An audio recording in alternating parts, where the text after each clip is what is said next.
खुद किसान, इस विषय पर मैं आपसे बात करूंगा। हमारे भारत देश में एक बहुत पुरानी कहावत है और उस कहावत में ऐसा कहा जाता है, उत्तम खेती मध्यम बान, करे चाकरी कुकर निदान। ये हिंदी में कहावत है। इसका अर्थ ये होता है कि खेती जीवन में सबसे उत्तम काम है, सबसे अच्छा काम है, सर्वश्रेष्ठ काम है। और व्यापार करना मध्यम दर्जे का काम है, बीच के स्तर का काम है। और नौकरी करना किसी की भी, ये सबसे निचले दर्जे का काम है। इसको कुत्ते जैसा काम माना गया है कि जो कुत्ता करता है वो काम नौकरी करने जैसा है। करे चाकरी कुकर निदान, कुकर कुत्ते को कहते हैं। तो हमारे यहां नौकरी करना सबसे खराब काम है, व्यापार करना उससे थोड़ा बेहतर काम है, और खेती करना सबसे अच्छा, सबसे उत्तम काम है। ये भारत में हजारों साल से चला आया। लेकिन पिछले 25-30 वर्षों में कुछ उल्टा हो गया हमारे देश में। पिछले 25-30 वर्षों में ऐसा हो गया है कि खेती सबसे खराब काम है, व्यापार अभी भी मध्यम दर्जे पर है, और नौकरी सबसे अच्छा काम हो गया है। इस देश में जो भी बेरोजगार किसी व्यक्ति को आप मिलेंगे और पूछेंगे भाई क्या करना चाहते हो, तो नौकरी करना चाहता है। अच्छी खासी पढ़ाई लिखाई करके भी नौकरी ही करना चाहता है। बड़े बड़े हमारे देश के विद्यार्थी, बड़े बड़े से मतलब जो इंजीनियरिंग पढ़ते हैं, मैनेजमेंट की पढ़ाई करते हैं, डॉक्टरी की पढ़ाई करते हैं, 5-7 साल लगातार मेहनत करते हैं, लाखों करोड़ों रुपए खर्च करते हैं, उनसे भी पूछो तो वो भी नौकरी करना ही चाहते हैं। किसी न किसी नौकरी में उनको जगह मिल जाए, सरकार की नौकरी हो या निजी क्षेत्र की हो, प्राइवेट सेक्टर की हो, तो नौकरी इस समय सबसे अच्छा काम हो गया भारत में। व्यापार अभी भी मध्यम दर्जे पर है और खेती सबसे खराब काम हो गया। खेती सबसे खराब काम क्यों हो गया हमारे देश में? उसका कारण यह है कि जो खेती सबसे अच्छा हुआ करता था आज से 40 साल पहले, वो अब सबसे खराब है, क्योंकि खेती में खर्चा तो बहुत बढ़ गया, आमदनी नहीं बढ़ी। जिस अनुपात में खर्चा बढ़ा उस अनुपात में आमदनी नहीं बढ़ी। हमारे किसान जो खेती करते हैं इस देश में, उनका पिछले 20-25 वर्षों में कितना खर्चा बढ़ा है, आप अंदाजा लगाना चाहें तो कुछ आंकड़े बताता हूं। हमारे किसान खेती करते हैं, सबसे ज्यादा खर्चा करते हैं वो urea, DAP, super phosphate, single super phosphate, रासायनिक खाद खरीदने में। ये जो रासायनिक खादें हैं पिछले सालों में कितनी महंगी हुई हैं। 1990-91 में यूरिया का एक पैकेट लगभग 60 से 70 रुपए के बीच में आता था और एक पैकेट 50 किलो का होता था। अब 2009 में वो यूरिया का पैकेट खरीदें तो लगभग 270 रुपए का आता है। वो सरकारी आंकड़ा है। और अगर गैर सरकारी आंकड़े की बात करूं तो यूरिया का 50 किलो का बोरा 350-400 रुपए तक भी बिकता जाता है हमारे देश में, जिसको ब्लैक में बिक्री हम कहते हैं। इसी तरह एक जमाने में 3-4 रुपए किलो तक डीएपी आता था, अब वो डीएपी 23 रुपए किलो है। एक जमाने में 2-2.5 रुपए किलो का सिंगल सुपर फॉस्फेट होता था, 40 रुपए किलो है। माने अगर आप इसको अनुपात में निकालें या गुने में निकालें तो यूरिया पिछले 10-15 वर्षों में 7 गुना महंगा हो गया, डीएपी तो लगभग 8 से 9 गुना महंगा हो गया, सिंगल सुपर फॉस्फेट 7-8 गुना महंगा हो गया। इसी तरह से किसान के काम आने वाला डीजल, जो कभी 3-3.5 रुपए लीटर बिका करता था, अब 38-40 रुपए लीटर, 10 गुना महंगा हो गया। माने किसान के खर्चे लगातार बढ़ रहे हैं, 5 गुने, 7 गुने, 8 गुने, 10 गुने। और किसान जो रासायनिक कीटनाशक और जंतुनाशक खरीदते और इस्तेमाल करते रहे हैं, जो जंतुनाशक, जो रासायनिक कीटनाशक 100 रुपए लीटर, 150-200 रुपए लीटर आते थे, आज उनकी कीमत 15,000 रुपए लीटर तक पहुंच गई। 20,000 रुपए लीटर तक हमारे यहां जंतुनाशक और कीटनाशक बिक रहे हैं। तो सैकड़ों गुना महंगा किसानों के लिए जंतुनाशक, कीटनाशक, और कई गुना महंगी खाद, रासायनिक, ये सब किसानों के खर्चे तो बहुत बढ़ गए हैं। लेकिन खेती से होने वाली आमदनी उस अनुपात में नहीं बढ़ रही है। किसान का गेहूं आज से करीब 15-16 साल पहले 7 से 8 रुपए किलो बिकता था, अब वो 10 रुपए किलो है। तो गेहूं के भाव में बढ़ोतरी मुश्किल से मुश्किल 15-20% हुई है और रासायनिक खाद के भाव में बढ़ोतरी 7 से 8 गुना ज्यादा हो गई है। अगर प्रतिशत में आप निकालेंगे तो सैकड़ों प्रतिशत में वृद्धि हुई है खाद की कीमत में, लेकिन गेहूं की कीमत जो खरीदने वाली है सरकार के द्वारा 20% की ही वृद्धि हुई है। इसी तरह धान की बात करें, आज धान खरीदा जाता है सारे भारत देश में 700 से 800 रुपए क्विंटल और आज से 12-13 साल 15 साल पहले तक खरीदा जाता था 500 रुपए क्विंटल। तो धान की कीमत में भी 20-25% की बढ़ोतरी हुई है। लेकिन धान पैदा करने के लिए जो यूरिया, डीएपी, सुपरफॉस्फेट लगता है या कीटनाशक लगते हैं, उनकी कीमतों में 700-800% की वृद्धि हो चुकी है। तो किसान जो बेचे उसकी कीमत तो ज्यादा बढ़ती नहीं है, किसान जो बाजार से खरीदे वो कई गुना ज्यादा महंगा हो गया है। तो पूरी की पूरी खेती घाटे में चली गई है। अब इस घाटे की खेती को करने में किसान की जो समस्या आ रही है वो ये कि वो जब भी खेती करता है, फसल निर्माण करता है, फसल उत्पादन होती है, बिक्री होते ही सारा पैसा किसान के हाथ से निकल जाता है। वो या तो खाद खरीदने वाली कंपनियों के जेब में, या कीटनाशक खरीदने वाली बेचने वाली कंपनियों की जेब में, या किसान के लिए बीज बेचने वाली कंपनियों की जेब में। किसान के पास कुछ नहीं बचता। तो दैनिक जीवन के काम चलाने के लिए किसान फिर कर्ज लेना शुरू करता है, फिर कर्ज का ब्याज भरना पड़ता है, फिर और कर्ज बढ़ जाता है, फिर और ब्याज देना पड़ता है। और आपको शायद जानकर ये तकलीफ होगी, दुख होगा कि भारत में किसान अकेला एक समूह है जो चक्रवर्ती ब्याज देता है कर्ज पर। हम शहरों में रहते हैं और शहरों में रहने के लिए मकान बनाना पड़ता है, बैंक से कर्ज लेते हैं, साधारण ब्याज दर पर हमें बैंक का कर्ज मिल जाता है। हम शहरों में रहते हैं, गाड़ियां चाहिए हमको, गाड़ी खरीदने के लिए साधारण ब्याज दर पे कर्ज मिल जाता है। लेकिन किसान अपने खेत में ट्रैक्टर अगर चलाने के लिए ट्रैक्टर खरीदे, बैल खरीदे, किसान जंतुनाशक खरीदे, कीटनाशक खरीदे, उसके लिए कर्ज लेना पड़े सहकारी संस्थाओं से, पत संस्थाओं से, तो चक्रवर्ती ब्याज पे कर्ज मिलता है किसानों को। और आप जानते हैं चक्रवर्ती ब्याज दुनिया में सबसे खतरनाक होती है।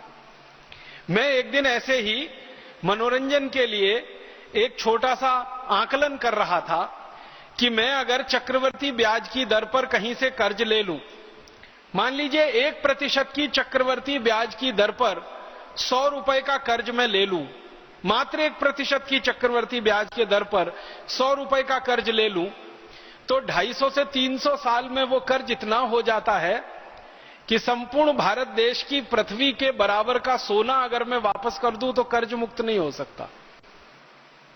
इतना खतरनाक होता है चक्रवर्ती ब्याज का चक्कर। आप में से गणित के कोई विद्यार्थी रहे हो तो आप इसका अंदाजा लगा सकते हैं। हमारा किसान इसी चक्रवर्ती ब्याज के चक्कर में फंसा हुआ है। इस देश का एक भी किसान भाई बहन ऐसा नहीं है जो कर्जदार न हो, क्योंकि खेती में उत्पादन के लिए जो खर्च है वो बहुत ज्यादा और बिक्री के लिए जो लाभ है वो बहुत कम। तो हर एक किसान कर्जे में फंसा है। उस कर्जे के दुष्चक्र में अंतिम नतीजा जो निकलता है किसान के लिए वो ये कि जब वो किसी भी तरह से कर्ज वापस करने की स्थिति में नहीं होता तो उसका घर गिरवी रखता है, उसकी जमीन गिरवी रखी जाती है, उसके पत्नी के गहने जेवर गिरवी रखे जाते हैं, दागिने गिरवी रखे जाते हैं, अंत में गाय बैल भैंस उसके गिरवी रख जाते हैं। और जब सब कुछ गिरवी रख जाता है उसके बावजूद कर्जदार उसके दरवाजे पर आकर, साहूकार उसके दरवाजे पर आकर खड़ा हो जाता है वसूली के लिए, तो किसान को अपनी इज्जत बचाने के लिए एक ही रास्ता है, वो आत्महत्या कर लेता है। हमारे भारत देश में सरकार के आंकड़ों के अनुसार 56,000 किसान हर साल आत्महत्या करते हैं इस देश में। और सरकार खुद मानती है जो एफआईआर के रूप में दर्ज होते हैं वो 56,000 हैं। अगर एफआईआर ना हो और किसानों की आत्महत्याएं हो, सरकार को पता ही ना चले, पुलिस को रिपोर्ट ना कराई जाए, ऐसी आत्महत्याओं को जोड़ा जाए तो वो लाख से ऊपर निकलता है। हमारे देश के जो राज्य जहां सबसे ज्यादा किसानों की आत्महत्याएं हो रही हैं, पंजाब है, उसके बाद हरियाणा है, फिर आप महाराष्ट्र के हैं, महाराष्ट्र है, फिर आंध्र प्रदेश है, फिर कर्नाटक है, तमिलनाडु है, केरल है। ये ऐसे 6-7 राज्य सारे देश में बदनाम हो गए हैं किसानों की आत्महत्या के लिए। भारत सरकार समय समय पर आत्महत्या करने वाले किसानों के परिवारों का सर्वेक्षण कराती है और उन परिवारों से पूछा जाता है कि आखिर अब बताइए आपके घर में परिवार में आत्महत्या क्यों हुई। तो सभी परिवारों के मुंह से एक ही जवाब सुनने को मिलता है, वो ये कि हमारी पूरी खेती गिरवी रख गई, हमारे गाय बैल भैंस गिरवी रख गए, घर के आभूषण गहने गिरवी रखे जा चुके हैं, संपत्ति के नाम पर हमारे हाथ में कुछ नहीं है और साहूकार का कर्ज अभी बाकी है वो देना है, बैंक का कर्ज अभी बाकी है वो देना है और फसल इतनी अच्छी हुई नहीं है कि हम कर्ज पूरा वापस दे सकें। अगली फसल करने के लिए भी जेब में पैसा नहीं है, अगली फसल के लिए कोई बैंक कर्ज देने को तैयार नहीं है क्योंकि पुराना कर्ज वापस करने की हमारी हैसियत नहीं है। उस स्थिति में क्या करें? आत्महत्या ही एक आखिरी उपाय बचता है। ये जवाब उन सभी किसान परिवारों के मुंह से सुनने को मिला है जिनके यहां आत्महत्या हुई है। आप जानते हैं महाराष्ट्र में विदर्भ नाम का इलाका है जहां पिछले 10 साल में रहता रहा वर्धा सेवाग्राम। ये विदर्भ तो सारे देश में बदनाम हो गया है किसानों की आत्महत्या के लिए। इसी तरह आंध्र प्रदेश का एक बहुत बड़ा इलाका है वरंगल के आसपास का, वो सारे देश में बदनाम हो गया है किसानों की आत्महत्या के लिए। पंजाब में भटिंडा के आसपास का पूरा इलाका है, सारे देश में बदनाम है किसानों की आत्महत्या के लिए। केरल में कासरगोड का इलाका है, पूरे देश में बदनाम है किसानों की आत्महत्या के लिए। कर्नाटक में उत्तरी कर्नाटक, दक्षिणी कर्नाटक बदनाम हो रहा है किसानों की आत्महत्या के लिए। धीरे धीरे ये बीमारी गहरी होती जा रही है। आखिर आप जरा सोचिए अपने दिल पर हाथ रख के कि कोई किसान अपनी जिंदगी को खत्म कर ले, ये तो अंतिम फैसला है और ये अंतिम फैसला कितने बड़े दर्द के बीच वो करता होगा। कोई व्यक्ति सामान्य रूप से मरना नहीं चाहता, जिसने जीवन पाया है वो जीवन के आखिरी समय तक संघर्ष करता है जिंदा रहने के लिए। लेकिन किसान हमारे देश में इतना संवेदनशील बन गया है कि वो जीवन को ही खत्म कर लेता है 1 मिनट में। और इससे बड़ी विडंबना क्या होगी कि हमारा किसान जिन दवाओं को लाता है कीड़े मारने के लिए, जंतु मारने के लिए, कीटनाशक मारने के लिए, उन्हीं दवाओं को पीकर वो खुद मर जाता है। इससे बड़ा अफसोस और विडंबना इस देश में क्या हो सकती है। और ये सारा का सारा दुष्चक्र हमारे देश में किसानों के कर्जे में फंसकर आत्महत्या करने का ये जुड़ा हुआ है खेती के घाटे से। और खेती का घाटा जुड़ा हुआ है उस व्यवस्था से जिसमें किसान के काम आने वाला यूरिया, डीएपी, सुपर फॉस्फेट तो महंगा होता जाए, कीटनाशक, जंतुनाशक तो महंगा होता जाए, किसान के बीज तो महंगे होते जाएं, लेकिन किसान के द्वारा उत्पादित की जाने वाली वस्तुएं लगातार सस्ती से सस्ती बिकें और कम से कम पैसा किसानों को मिले। कारण क्या है इसका? किसानों के द्वारा जो उत्पादित की जाने वाली वस्तुएं हैं, गेहूं, चना, दाल आदि आदि सैकड़ों हजारों किस्म की चीजें किसान भाई पैदा करते हैं, इनका सस्ते से सस्ता बिकने का कारण है अंग्रेजों सरकार के द्वारा बनाया गया एक कानून जो भारत में आजादी के 63 साल के बाद भी चल रहा है। और वो कानून का नाम है एग्रीकल्चरल प्राइस कमीशन एक्ट। इस कानून में व्यवस्था ये है कि किसान जो भी कुछ पैदा करेंगे उसका भाव किसान खुद तय नहीं करेंगे, सरकार उसका भाव तय करेगी। और सरकार जब इसका भाव तय करती है खेती के द्वारा उत्पादित वस्तुओं का, तो उसमें सबसे बड़ा धोखा किसानों के साथ होता है वो ये कि किसान जो गेहूं, चना, चावल, दाल आदि पैदा करता है, इसको पैदा करने के लिए किसान जो मेहनत करता है, जो श्रम करता है, उस श्रम का, उसकी मेहनत का मूल्य सरकार उसको नहीं देती है। कितनी बड़ी विडंबना है इस देश की कि किसान साल में 365 दिन खेत में काम करता है और उसको जब फसल का भाव तय करने के लिए सूत्र बनाया जाता है, उसमें किसान की मेहनत सिर्फ 2.5 से 3 महीने की जोड़ी जाती है, जबकि किसान पूरे साल खेत में काम करता है। 365 दिन खेत में काम करता है किसान और 120 दिन की उसके श्रम की कीमत उसके फसल के मूल्य को तय करने में जोड़ी जाती है। मतलब सीधा सा ये है कि 8 से 9 महीने का किसान का जो श्रम है वो बेगार का श्रम होता है, वो बिना किसी पैसे के सरकार के द्वारा गणना उसकी कर दी जाती है। एक तो सबसे बड़ा धोखा ये है कि 365 दिन किसान काम कर रहा है, उसका श्रम सिर्फ 3 से 4 महीने का जोड़ा जाएगा।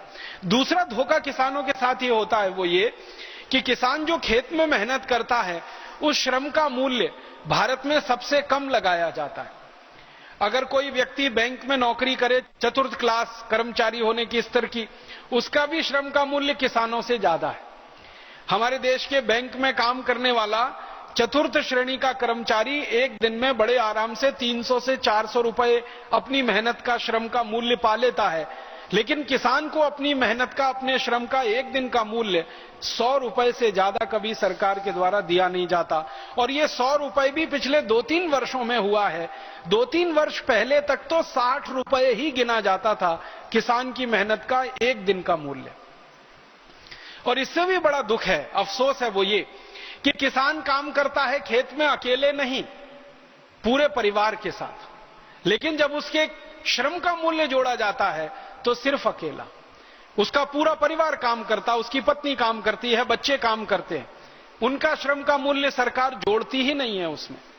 और इस कारण से खेती के द्वारा पैदा होने वाली हर चीज इस देश में बहुत सस्ती है। गेहूं 10-11 रुपए किलो, चावल 6-7 रुपए किलो में सरकार खरीद लेती है, कपास वगैरह 12 से 15 रुपए किलो में खरीद लिया जाता है, बहुत आंदोलन हो तो 20 रुपए किलो का भाव मिल जाता है। शुगर केन, गन्ना, वो सबसे सस्ता खरीदा जाता है इस देश में किसानों के खेतों में से। और सबसे एक और मुश्किल की बात है कि किसानों से ये सब सरकार खरीद लेती है और उसका भुगतान 1-1 साल तक किसानों को नहीं होता। आप सब महाराष्ट्र के रहने वाले हैं, गन्ना बेचने के लिए किसान जो जो मिलों में जाता है, शुगर मिल में जाता है, वहां के रिकॉर्ड्स आप चेक कर लीजिए, किसी भी किसान को कोई भी शुगर मिल तुरंत भुगतान नहीं करती। 6 महीने के बाद, 8 महीने के बाद, साल भर के बाद, कहीं कहीं तो 2-2 साल के बाद। और ये जो महाराष्ट्र की कहानी है वो पूरे देश की कहानी है। कपास बेच देते हैं किसान, 6-6 महीने, साल भर उनका भुगतान नहीं होता है। सरकार उसको बेचकर मुनाफा कमाती रहती है, धंधा करती रहती है, किसान की जेब में पैसा नहीं आ पाता। तो इन सब कारणों से किसान की आमदनी हमेशा कम रहती है और खर्चे उसके हमेशा से ज्यादा रहते हैं। कितनी बड़ी विडंबना है। आप इसको दूसरे तरीके से सोचने की कोशिश करिए कि अगर मैं किसान हूं, आप किसान हैं, बाजार में जाकर एक साबुन खरीदें 15 रुपए का, तो 15 रुपए का 100 ग्राम साबुन खरीदने के लिए 1.5 किलो गेहूं बेचना पड़ जाएगा। 15 रुपए का 100 ग्राम साबुन खरीदने के लिए कम से कम 2 किलो धान बेचना पड़ जाएगा। अगर 1.5 किलो गेहूं का मूल्य हम जांचने की कोशिश करें तो 1.5 किलो गेहूं से अगर आटा बना दिया जाए, आटे की रोटी बना दी जाए तो 2 परिवार के लिए पर्याप्त होगी। तो जितने में 2 परिवार का पेट भर जाएगा, उतने रुपए का गेहूं बेचकर एक 100 ग्राम साबुन हम बाजार से खरीद पाएंगे। मतलब सीधा सा ये है कि साबुन का मूल्य और उसकी कीमत बहुत ज्यादा है, गेहूं का मूल्य और उसकी कीमत बहुत कम है। कारण उसका यही है, साबुन पैदा करने वाले जो उद्योगपति हैं उनको साबुन का भाव तय करने का अधिकार है। किसान गेहूं पैदा करता है, धान पैदा करता है, उसको अपना भाव तय करने का ही अधिकार नहीं है। और तय भी करे तो सरकार इस फॉर्मूले से तय करती है कि उद्योगों में पैदा होने वाली वस्तुओं की कीमतें अलग तरीके से तय की जाती हैं, खेती में पैदा होने वाली चीजों की कीमतें बिल्कुल अलग तरीके से तय की जाती हैं। उद्योगों में जो श्रमिक काम करते हैं उनका श्रम मूल्य बाजार के हिसाब से होता है और किसान जो खेतों में काम करता है उनका श्रम मूल्य सबसे कम होता है। इसलिए किसान के ऊपर यह अत्याचार है और इसलिए खेती अभी घाटे का सौदा होती चली जा रही है। खेती के घाटे का सौदा होने का जो सबसे बड़ा कारण हम लोगों को समझ में आता है वो ये कि किसान के द्वारा खरीदा जाने वाला रासायनिक खाद, जंतुनाशक, कीटनाशक, ये उनका सबसे बड़ा खर्चा है।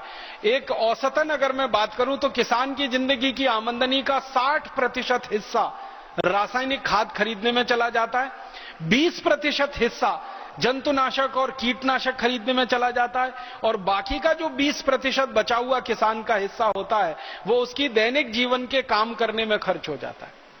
बेटे बेटियों का विवाह करना है, उनकी पढ़ाई करनी है, मुकदमेबाजी है, उसमें बिजली का बिल है और दूसरे तरह के खर्चे में बाकी 20% निकल जाता है। किसान के पास जमा कुछ भी नहीं बचता, इसलिए वो हमेशा कर्जदार रहता है। इसका मतलब बिल्कुल सीधा है, किसान की जिंदगी के जीवन के खर्चे को अगर हम अलग कर दें जो 20% का है, तो बाकी का जो 80% का खर्चा किसान की जिंदगी का है वो तो रासायनिक खाद, जंतुनाशक और कीटनाशक का ही है।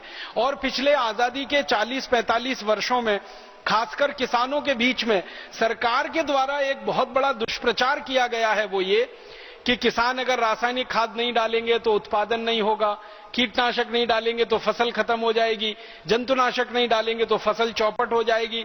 तो पिछले 40 साल से भारत के बहुत सारे कृषि वैज्ञानिक और कृषि विश्वविद्यालय हमारे किसानों को यह समझाते चले आ रहे हैं कि आपको तो रासायनिक खाद डालना ही पड़ेगा, आपको तो जंतुनाशक डालना ही पड़ेगा, कीटनाशक डालना ही पड़ेगा, बिना उसके खेत में उत्पादन नहीं होगा। तो ये जो डर और भय हमारे किसान भाइयों के मन में बैठ गया, इस डर और भय का अंतिम दुष्परिणाम यह है कि किसानों की जिंदगी का 80% खर्चा रासायनिक खाद, कीटनाशक और जंतुनाशक में जा रहा है।